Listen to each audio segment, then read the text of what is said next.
আরবি 12 মাসের মধ্য থেকে আল্লাহ তাআলা 4টা মাসকে সম্মানিত করছেন। কয়টা মাস? আমি বিস্তারিত কিছুই বলবো না, কারণ এগুলা অনেক বলছি, একদম লম্বা করে গত বছর বলছি। 4টা মাসকে আল্লাহ সম্মানিত করেছেন। এর মধ্যে রসুল বলছেন, আল্লাহ কোরআনও বলছেন, রসুল হাদিসেও বলছেন, 3টা মাস হচ্ছে লাগাতার ধারাবাহিক। সালাসুম মুতাওয়ালিয়াত, 3টা সম্মানিত মাস হচ্ছে ধারাবাহিক। 1 নম্বর কি বলতে পারবেন? ধারাবাহিক।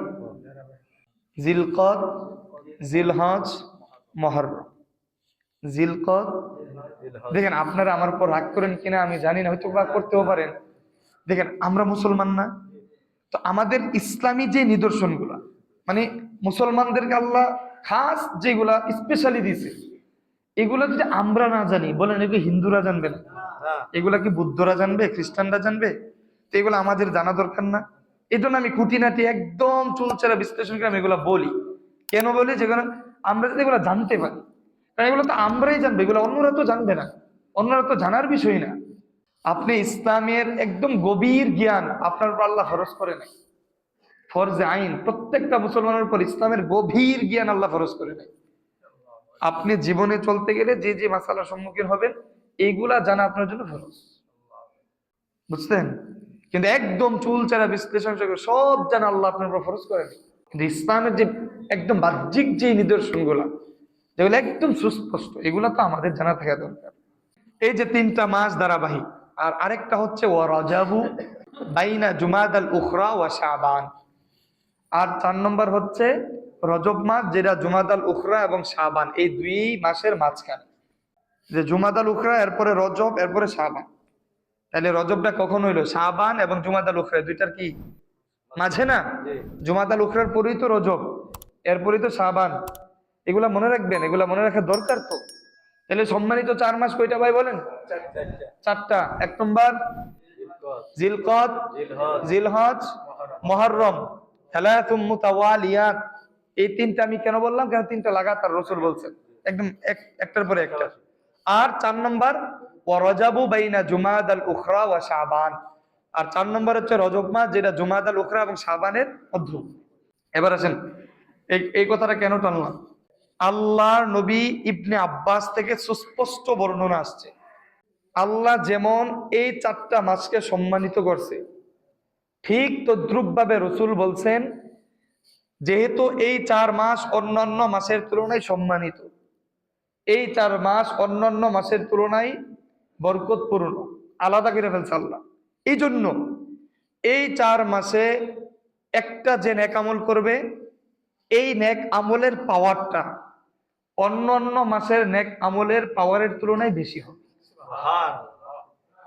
ঠিক তদ্রুপ ভাবে এই 4 মাসে, সম্মানিত 4 মাসে, কেউ যদি একটা অপরাধ করে, গুনাহ করে, অন্যান্য মাসে গুনাহ করলে তার শাস্তিটা, তার ভয়াবহতা যে কঠিন হবে, এই মাসে কেউ একটা গুনাহ করলে এই গুনার ভয়াবহতা অন্য মাসের তুলনায় আরো বেশি হবে।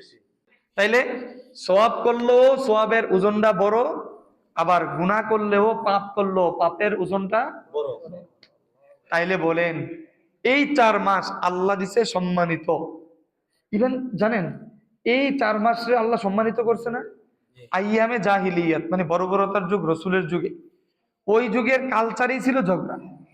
ওই যুগের কালচারই ছিল ঝগড়া। এরা ঝগড়া ছাড়া কিছুই বুঝতো না। মানুষ মানে একেবারে নিরাপত্তাহীনতায় ভুগত। ওই সময় মিত্র থাকতো, যেমন মনে করেন মোল্লা গোষ্ঠী, চৌধুরী গোষ্ঠী, এরপরে বাহারা গোষ্ঠী, ভুইয়া গোষ্ঠী। এর মধ্যে মনে করেন মোল্লা, বাহারা, ভুইয়া 3 গোষ্ঠী একসাথে মিলছে, চুক্তিবদ্ধ হয়েছে।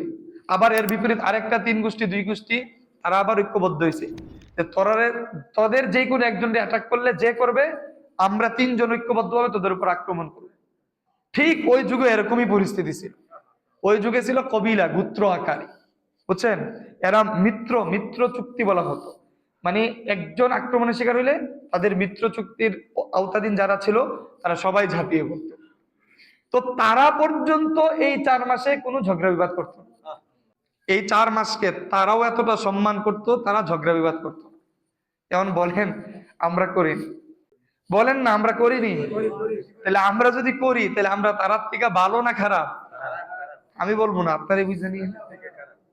সুতরাং আসেন ভাই, এই যে রজব চলে আসছে, চলে যাচ্ছে রজব, এরপরে আরেকটা গুরুত্বপূর্ণ মাস শাবান, এরপরেই সর্বকালের সর্বশ্রেষ্ঠ মাস রমাদান। এগুলা মানে খুব সুন্দর। আপনি এখন থেকে যদি আমলের পরিমাণ বাড়ান, তাহলে রমাদান পর্যন্ত আশা করা যায় আপনার আমলটা একটু পূর্ণতায় গিয়ে পৌঁছবে।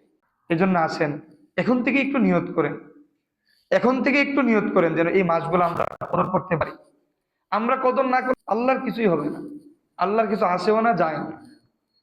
আল্লাহর নবী হাদিসে বলছেন, যদি পুরা পৃথিবীর সমস্ত মানুষ, একবার সমস্ত মানুষ, কানু আলা আতকা কলবি রাজুলিন ওয়াহিদিন, পৃথিবীতে মনে করেন একটা মানুষ একদম সর্বোচ্চ পর্যায়ের মুত্তাকি, রাসূল বলছেন পৃথিবীতে ধরেন একটা মানুষ একদম সর্বোচ্চ, মানে যেই পরিমাণ মুত্তাকি হওয়ার কথা, কারো দ্বারা কি সম্ভব নাকি? আল্লাহ যেই পরিমাণ মুত্তাকি হতে বলছে পৃথিবীর কারো পক্ষে এটা সম্ভব? সম্ভব না, কিন্তু আমাদের চেষ্টা করতে হবে। ধরেন রাসূল বলছে ওই পরিমাণই একজন মুত্তাকি, তাইলে তার সমপরিমাণ মুত্তাকি যদি পুরা পৃথিবীর সব মানুষ হয়ে যায়, কেউ যাররা পরিমাণও গুনাহ করে না, একজন মানুষও না পুরা পৃথিবী, আল্লাহ বলছেন তাইলেও আমার রাজত্বের এক অংশ পরিমাণও বাড়বে না। আর কানু আলা আফজারি কলবি রাজুল, পুরা পৃথিবীর সব মানুষ যদি পুরা পৃথিবীর একজন সবচেয়ে নিকৃষ্ট যে মানুষ তার মতো হয়ে যায়, আল্লাহ বলছেন এতে আমার রাজত্বের মা নাকাসা মিন যালিকা শাই, এতে আমার রাজত্বের এক জাররা পরিমাণও কমবে না। এর উদ্দেশ্য হলো আল্লাহ বোঝাতে চাচ্ছে যে মায়া কইরা বানাইছি, আদর কইরা বানাইছি, যদি কথা মতো চলো মহাপুরস্কার দেবো, আর যদি বান্দরামি করো আমি আল্লাহর আসেও না, যায়ও না, আযাবে আলিম তোমাদের জন্য অপেক্ষা করছে, আমি ছাড় দেব না।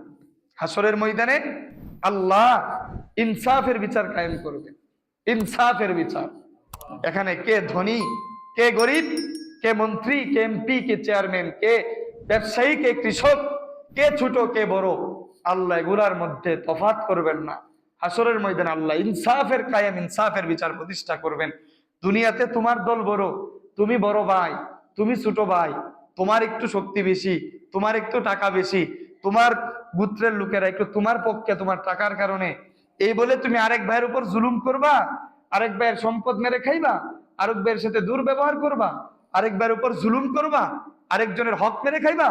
আল্লাহর কসম দোস্ত, আল্লাহ সব মাফ করতে পারে, আল্লাহর হক, কিন্তু আল্লাহ হাসরের ময়দানে বান্দার হক যাররা পরিমাণ হলো এর হিসাব আল্লাহ নিবে, এর হিসাব আল্লাহ নিবে।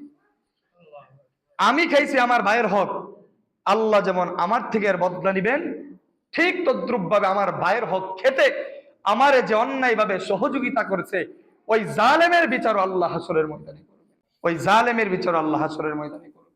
মানুষ মানুষের হক নষ্ট করা, মানুষ মানুষকে মারা, মানুষ মানুষের উপর আক্রমণ করা, কি যে অন্যায়, কি যে অপরাধ, এর ভয়াবহতা যে কি পরিমাণ বিশাল কল্পনা করতে পারবেন না। আজ যেমনে মন চায় মানুষ মানুষের হক মেরে খাচ্ছে, মানুষ মানুষের। এক হাদিস আসছে নাসাই শরীফের হাদিস, রাসূল বলছেন 4 শ্রেণীর মানুষের উপর আল্লাহর লানত। এর মধ্যে এক শ্রেণী হচ্ছে যে মানুষের জমিন, এই দেখেন না আমরা এই যে আইল বলে না, আইল, আইল বলে না, এই যে অনেকে আছে না কাইটটা নিজের দিকে নিয়ে পরে আরেকজনেরটা ছোট করে ফেলে, আছে না? এটা সুস্পষ্ট নাসাই শরীফের হাদিস, রাসূল বলছেন তার উপর আল্লাহর লানত। আল্লাহর লানত মানে কি জানেন? আল্লাহর লানত মানে কি জানেন?